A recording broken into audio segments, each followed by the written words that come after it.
Back when I was looking for a backup camera to my R5 before the R3 came out, there was pretty much only two options, the original R and the newer R6. The lower price and higher megapixel count on the R in comparison to the more expensive 20 megapixel sensor in the R6 made it a strong contender. So this gave me the idea to put a video together for anybody else out there who's deciding between the R5, the R6 and the R. Essentially, I wanted to try each camera in a few different use cases such as landscape and portrait photography, and rather than just show you the details in the video, I wanted to give you the raw file so that you can see the differences for yourself. This gives you the opportunity to see if the R6 has enough cropping potential or if the original R lags behind in dynamic range or high ISO noise. Perhaps the R5 files will be overkill for you and an unnecessary storage drain. Hopefully this video gives you the opportunity to make your own mind up. So the link to the files will appear on screen now. It is files.jamesreader.uk. This will take you to a Dropbox directory that contains all of the raw files from the video. They're completely free to download and I don't ask for anything in exchange. So let's get into the comparison. It's not going to be super in depth, but that's because I'm encouraging you to download the raw files and see for yourself. So let's get into it. We travelled to Ribblehead Viaduct to shoot some wide landscape shots on each camera. I thought this would be a good test for those landscape photographers out there who may be worried the 20 megapixels of the R6 isn't enough, or that the EOS R's dynamic range isn't quite up to scratch. I was shooting just before sunset in quite a contrasty scene, using the Canon RF 15-35 2.8 lens on each camera, setting them up in as close as the same position as possible. Now here are the images, and I think all three cameras produce great results, with the R5 and 6 being pretty effortless to match in post. The EOS R, however, I found had some subtle colour differences when making the exact same edits as the other shots. With some time and effort, they'll match up just fine, but for the sake of consistency, here's how they all look with my usual adjustments. I captured various levels of underexposed and overexposed shots so you can experiment with highlight and shadow recovery in the downloadable files. If we crop in on a small part of the images, looking at this van, we can see the differences in resolving power of each camera. We're in about 100% on the R6 and matching this frame on the other cameras. You can see the R5 has a little more detail in the van than the R6. The R5 and the R, however, I think is a little harder to spot the difference. For the next shot, I decided to shoot in portrait orientation with Rachel in the frame this time. With the sun in the frame to the right, this is quite a challenging scene to capture, and I was really impressed with how the EOS R held up with the other two cameras. We do see the same colour differences again at the EOS R, but nothing major. And here's a close-up crop on Rachel. We cropped in about 60% on the R6 here, so not as much as the other photos. And the difference is way more subtle here. I don't know if it comes across on YouTube, but you can see a little bit more detail in Rachel's hat on the R5. Overall, for this kind of photography, I was very happy with the results from the EOS R, especially considering its price. We'd lost all the light now, so this wraps up our landscape shots from the day. Now, I would consider myself mainly a portrait photographer, so I was particularly interested to see the differences between the three cameras in a natural light photo shoot. I took headshots, mid-length and full-length shots on each camera using the same Canon RF 50mm 1.2 prime lens. Here are the headshots. All three are very sharp here. Again, the R5 and R6 match nicely. The R6 I always find just a little more contrasty in post, with the EOS R colours just a bit more washed out and actually just less contrasty in general straight out of camera. And it also seems to have a little less of a magenta tint.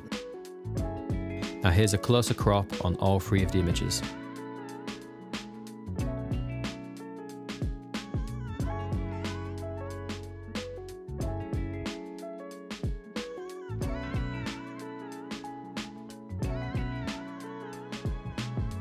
Now here's our mid-length shots where as we move further away from the model, we're going to be resolving less detail in the face.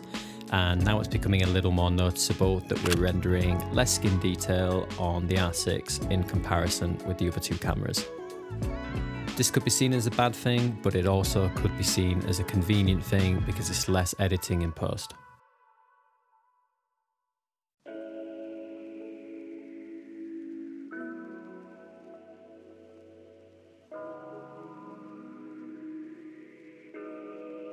And finally, onto our full length shots, where again, the R6 is resolving just a little less detail. Between the R5 and the R, I think it's much harder to tell a difference. I just wanted to comment on the autofocus, where the R5 and R6 were perfect as always, but I was particularly impressed with the EOS R. Considering again, it's a slightly older camera, it was incredibly sticky and very accurate.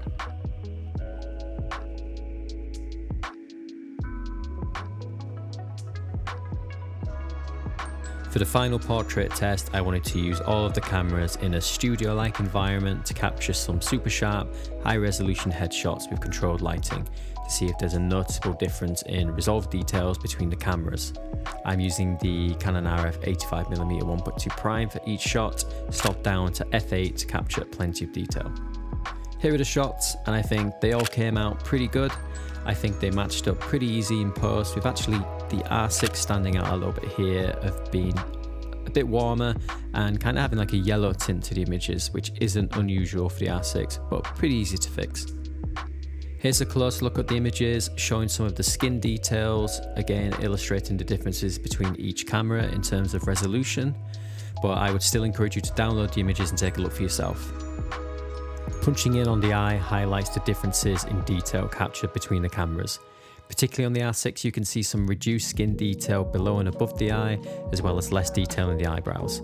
The R5 and the R are a little harder to tell apart, with the R5 just looking like a cleaner image to me. I wanted to take a quick look at differences in stabilization when it comes to video on each camera. The EOS R does not have IBIS, meaning you're relying on either lens stabilization or something like a gimbal. I wanted to see what differences this made on moving footage by shooting 10-second clips, tracking Rachel walking alongside her. I used the Canon RF 24-72.8 at 50mm, and the R5 and 6 look very comparable to me, offering reasonably smooth results other than the odd jerky overcorrection that just seems to be unavoidable with IBIS. Now here's the R with just the lens stabilization, which I think looks reasonably stable. Finally, here's the R again with the lens stabilization off, looking very shaky, very jerky. Here's a quick look at noise at high ISO levels in each camera. The R6 is regularly touted as being the better low light camera, so I wanted to run a quick test, photographing this scene starting at 800 ISO and comparing the noise levels as we go up.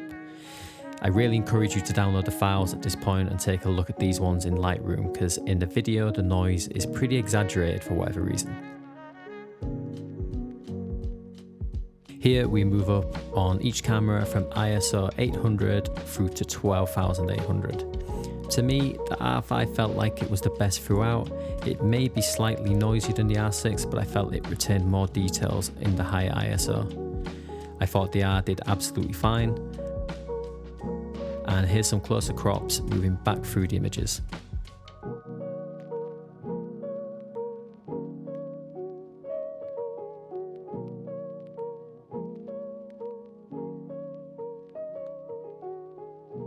Before picking up the R5, I was using mostly 24 megapixel cameras, and as much as I like the bump in resolution, the file sizes that came along with that can be a bit of a storage drain. Here's a look at the file sizes compared from the day. The R6 files usually come in around 20 megabytes, with the R5 usually being at least double that. The R is always coming in somewhere in between, and that is a pretty nice middle ground. I've tried and owned a few camera brands at this point, including Lumix, Sony and Fujifilm. The one thing that I think Canon gets right is ergonomics, with comfortable grips and thoughtful button placement. That's still the case in all three of these cameras. The R5 and R6 are more or less identical. The R has a couple of changes which I don't particularly like. I much prefer the scroll wheel on the R5 and R6 to the D-pad on the R. And I also prefer the joystick to the function bar on the R. Despite this, I found the R generally really easy to use coming from the newer R5 and R6, despite never owning one before. The menus are very similar and button placement is familiar. One of the bigger considerations to make is if only having one card slot is going to be a problem for you. For working professionals, the lack of redundancy is probably going to be a deal breaker. So that's all the comparisons I could put together in the short amount of time I had the R for. Overall, I was very impressed with the camera. I thought it was a solid option for photography in particular. It's a great middle ground in terms of resolution and file size, whilst being familiar to anybody coming from the R5 or R6 and really easy to use. There does appear to be some colour differences with the R in comparison to the R5 and 6, but nothing major that given some time with the camera you won't be able to match up really easily. And of course, you have the raw files to download so you can try this for yourself. Now, in terms of the cropping potential and megapixel differences between each of the cameras, in practice, I didn't find too much to be concerned about. Even the R6 held up really well to very heavy cropping on the landscape shots.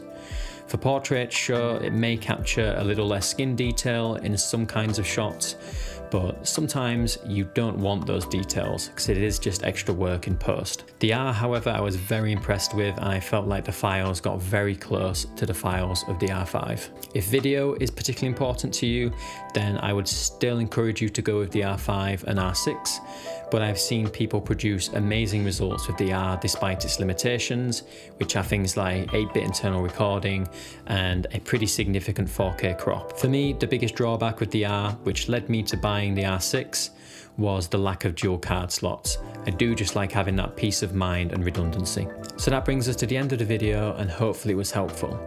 Again, I would encourage you to download the files for yourself so you can check out everything that I've said, and hopefully that will help you decide which of these cameras is the right one for you. Thank you so much for watching, and I'll see you in the next one. Bye.